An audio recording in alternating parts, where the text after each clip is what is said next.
کوئی بھی عقل مند لڑکی وہی ہوتی ہے جو اپنے فیصلے صرف دوسروں کے مشوروں کے تابع نہیں رکھتی، خواہ وہ کوئی بھی ہو۔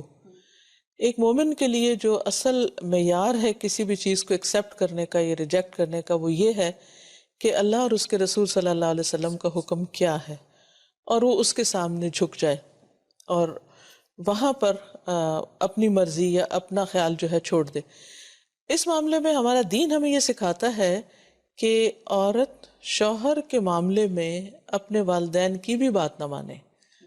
خواہ ان کا مشورہ بظاہر دیکھنے میں اسے بہت اچھا بھی لگ رہا ہو، لیکن وہ شادی کے بعد اپنے شوہر اور اس کے گھر اور اس کے فائدے کو مد نظر رکھ کر دیکھے کہ کیا چیز اس کو فائدہ دینے والی ہے۔ اور جیسے کہ شوہر اور بیوی کا جو ایک تعلق ہے، وہ اس کو ایک لباس سے تشبیہ دی گئی ہے کہ وہ دونوں ایک دوسرے کے عیب اور ایک دوسرے کی کمی کوتاہی کو ڈھانکنے والے ہوتے ہیں۔ تو اول تو یہ ہے کہ ایسی باتیں جو گھریلو معاملات ہوں وہ والدین کے ساتھ بھی شیئر نہیں کرنی چاہیے، اللہ یہ کہ کوئی بہت ہی بڑا مسئلہ ہو جائے جس سے لڑکی خود نہ نبٹ سکتی ہو، یا کہیں ظلم کی انتہائی ہو جائے کہیں، تو اس معاملے میں پھر یہ کہ ضرور وہ دوسروں کی مدد لے، لیکن ہر چھوٹی بڑی بات بتا کر والدین کو پریشان کرنا، یا پھر ہر چھوٹی بڑی بات میں ان کے مشوروں پہ چلنا کہ جو اس گھر میں رہ بھی نہیں رہے اور وہ اپنے تجربات سے گائیڈ کر رہے ہیں، تو ہر شخص کا معاملہ مختلف ہوتا ہے۔ ضروری نہیں کہ جو والدین کے آپس میں معاملات تھے یا جو ان کے تجربات تھے وہی چیز پھر بچوں میں بھی ریپیٹ ہو رہی ہو۔ حالات بہت بدل چکے ہیں اور اب کے بچوں کا ایکسپوجر بھی بہت مختلف ہے، تو اس لیے اس میں انسان کو اپنی عقل سے بھی کام لینا چاہیے، خواہ کوئی دوست ہو، خواہ کوئی رشتہ دار ہو، خواہ والدین ہی کیوں نہ ہو۔ انسان یہ دیکھے کہ نمبر 1 اللہ اور اس کے رسول کا حکم کیا ہے، اور نمبر 2 یہ کہ اس کے اپنے گھر کو بچانے کے لیے، سنوارنے کے لیے، خوشگوار بنانے کے لیے کیا چیزیں زیادہ کارآمد ہیں، اور وہ ان چیزوں کو اختیار کرے، نہ کہ اندھا دھند صرف یہ دیکھے کہ چونکہ میرے ماں باپ ہیں لہٰذا ان کی ہر بات درست ہوگی۔ تو ضروری نہیں کہ ان کی ہر بات درست ہو، وہ بھی انسان ہے، ان سے بھی غلطی ہو سکتی ہے، بلکہ کوشش یہی کی جائے کہ ان کو کم سے کم ان معاملات میں انوالو کیا جائے۔ دیکھیے کہ پھر نقصان کس کا ہوتا ہے، انسان ضد تو کر لیتا ہے اور اڑ جاتا ہے کسی بات پر کہ میں نہ مانوں، لیکن پھر یہ انسان کو کس نتیجے اور کس انجام تک پہنچاتی ہے۔ اس کے برعکس اگر انسان تواضع سے کام لیتا ہے، عاجزی سے کام لیتا ہے، تو حدیث میں آتا ہے من تواضع للہ رفعہ اللہ، جو اللہ کی خاطر جھک جاتا ہے اللہ تعالیٰ اس کو بلندی عطا کر دیتا ہے۔ بعض اوقات کسی کے سامنے یہ کہنا کہ I was wrong یا میری غلطی ہے بڑا ہی مشکل کام ہے، اپنی غلطی ماننا دنیا کا مشکل ترین کام ہے، لیکن اگر انسان اللہ کی خاطر واقعی اپنی غلطی اگر ہے اس کی غلطی اور اس کو تسلیم کر لیتا ہے، تو اس کے بعد جو خوشگوار نتائج آتے ہیں وہ پھل بھی وہ خود ہی کھاتا ہے۔ تو اس لیے انسان کو اس معاملے میں کبھی بھی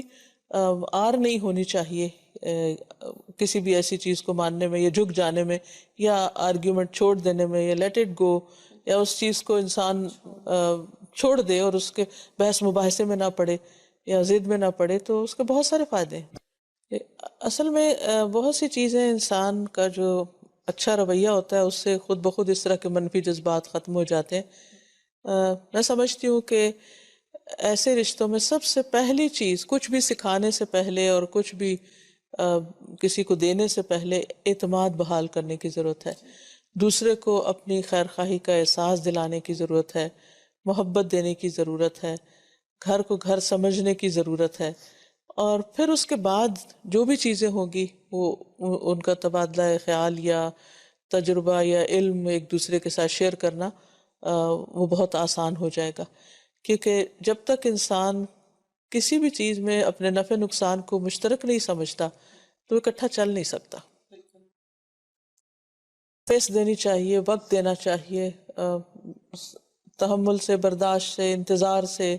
آہستہ آہستہ چیزوں کو اپنے وقت پہ انشاءاللہ ٹھیک ہو جائیں گی، ان کے لیے وقت دینے کی ضرورت ہوتی ہے۔ انسان اگر یہ سوچ لے کہ ایک بچی جو دوسرے گھر سے آتی ہے اس کی مثال ایسے ہی ہے جیسے آپ نرسری سے ایک پودا لاتے ہیں اور پھر اس کو اپنے گھر میں جب لگاتے ہیں تو اس کو جڑ پکڑنے میں، اس کو پروان چڑھنے میں ایک وقت لگتا ہے، اور شروع میں چاہے آپ پانی بھی دے رہے ہو سب کچھ، لیکن وہ مرجھا بھی جاتا ہے، اور بعض اوقات تو یوں لگتا ہے کہ جیسے یہ پھلے پھولے گا ہی نہیں، لیکن جب آپ صبر کے ساتھ اس کے ساتھ لگے رہتے ہیں تو پھر وہ نئے پتے نکالنے لگتا ہے، اور ایک دن آتا ہے کہ اسی پہ پھل لگتے ہیں، لیکن یہ سارا وقت بہت صبر کا ہوتا ہے، تو صبر جو ہے وہ بہت ضروری ہے۔ ایسے موقع پر بھی یہ سوچنا چاہیے کہ اب جو ہونا تھا وہ تو ہو گیا، غلطی اے کی تھی یا بی کی تھی، اور اب اس مسئلے کا حل ڈھونڈنا چاہیے، نہ کہ اپنی ایگو کو سیٹسفائی کرنا چاہیے کہ میں نے صحیح کہا تھا اور میری بات اب پروو ہو گئی۔ پروو بھی ہو گئی تو اس سے نکلا کیا؟ بالکل، اور آگے کیا نکلے گا اگر آپ پروو بھی کرتے رہیں گے اور اپنے بچے کا اور نقصان، اپنے بچے کا نقصان کر رہے ہیں، اور اس کی تربیت بھی نہیں ہو رہی ماں باپ کی لڑائیوں سے۔ تو بہتر یہ ہے کہ آئندہ کے لیے مزید اپنی غلطیوں سے سبق سیکھ کر بہتر فیصلے کرنے کی کوشش کرنی چاہیے۔ تو اصل میں کوئی بھی فیصلہ یک طرفہ نہیں ہونا چاہیے، اور بعض اوقات انا بڑوں کی طرف سے ہوتی ہے اور بعض اوقات یہ خرابی چھوٹوں کی طرف سے بھی ہوتی ہے، کیونکہ ہر انسان کے اندر کسی نہ کسی درجے میں یہ چیز موجود ہوتی ہے، لیکن اگر انسان یہ سوچے کہ اس ضد کا نتیجہ کیا نکلے گا اور وہ کس کے فائدے میں ہوگا، تو پھر شاید انسان اپنے لیے بہتر فیصلہ کر سکے۔ بعض اوقات یہ بھی ہوتا ہے کہ ایک وقت میں انسان کو یوں لگ رہا ہوتا ہے کہ یہ چیز میرے حق میں بالکل ٹھیک نہیں، اور اگر ایسا ہوگا تو بڑا کوئی نقصان ہو جائے گا، تو وہ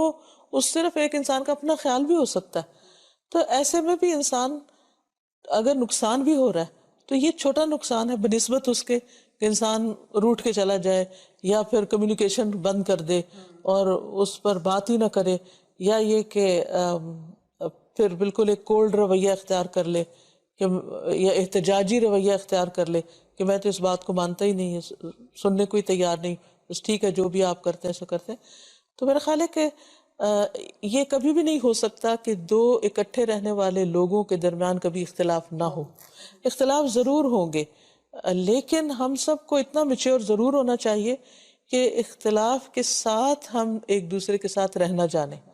یعنی ہمیں ڈفرینس مینجمنٹ آنی چاہیے، اور اختلاف کے باوجود اتحاد